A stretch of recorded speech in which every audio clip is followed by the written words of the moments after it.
Mr. Burlison, I'll recognize you for 5 minutes of questions, please. Thank you, Madam Chair. Mr. Elizondo, does any branch of the United States government or defense contractors possess technology? Sir, there's documentation that I believe was submitted for the record that was approved for release by the U.S. Pentagon, by the Department of Defense Office of Pre-Publication Security Review, and it states one of the reasons why my predecessor program, OSAP, was trying to collect material of unknown origin. Was it successfully collected? It was not. What happened is that there was an aerospace contract company that requested to divest itself of the material that was collected in the 1950s. Right. Unfortunately, that didn't actually occur. So let's dive into that. That's the Bigelow Airspace, correct?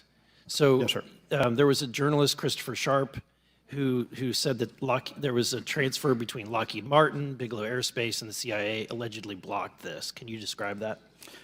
What I can say is that it was blocked. Why it was blocked, I can only surmise.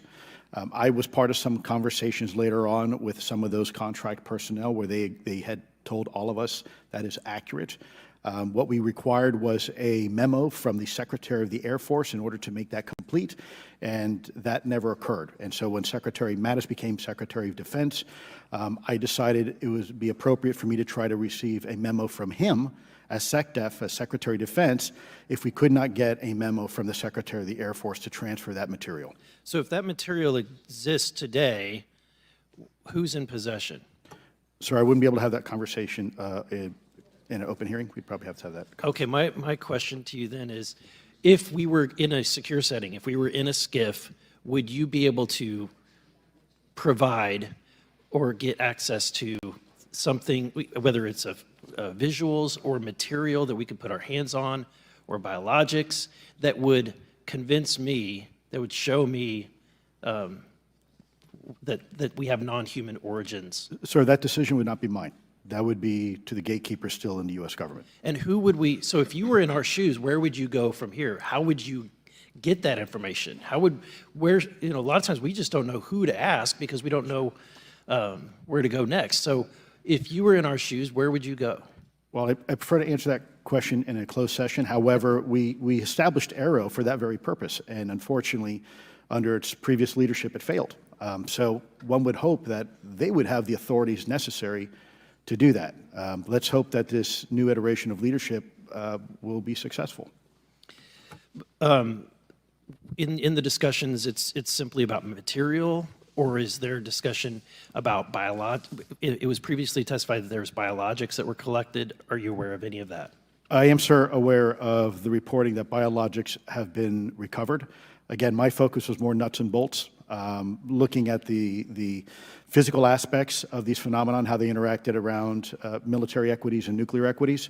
So I'm certainly not a medical expert. I would not be able to probably provide you a whole lot of value in that simply because I don't have the expertise. But was anything described as that we have possession of bodies? Yes, yes. Is it multiple types of creatures, or? Sir, I couldn't answer that. I can tell you anecdotally that it was discussed quite a bit when I was at the Pentagon. The problem is the supposed collection of these biological samples occurred before my time, in fact, before I was even born. And was this part of the Lockheed Martin discussion, or was this the biologics is a completely separate? Separate yet related. Okay. Has anyone made contact? Sir, I'm sorry, could you specify? Has there been any, to your knowledge, any communication with a non-human life form? So the term communication is a bit of a trick word because there's verbal communication like we're having now. The problem is you also have nonverbal communication. And so I would say definitively yes, but from a nonverbal meaning, when a Russian reconnaissance aircraft comes into U.S. airspace, we scramble 2 F-22s, and we are certainly communicating intent and capability. I think the same goes with this. We have these things that are being observed over controlled U.S. airspace, and they're not really doing a good job hiding themselves. They're making it pretty obvious they have the ability to even interfere with our nuclear equities and our nuclear readiness. Is the United States government and our contractors, are they pulling technology from this? They're reverse engineering this? Sir, as I previously stated, and please forgive me, I am not authorized to discuss specifics about crash retrievals. Again, I signed documentation with the U.S. government.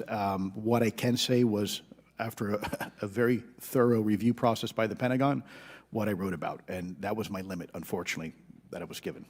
Thank you. Yes, sir. Thank you. I would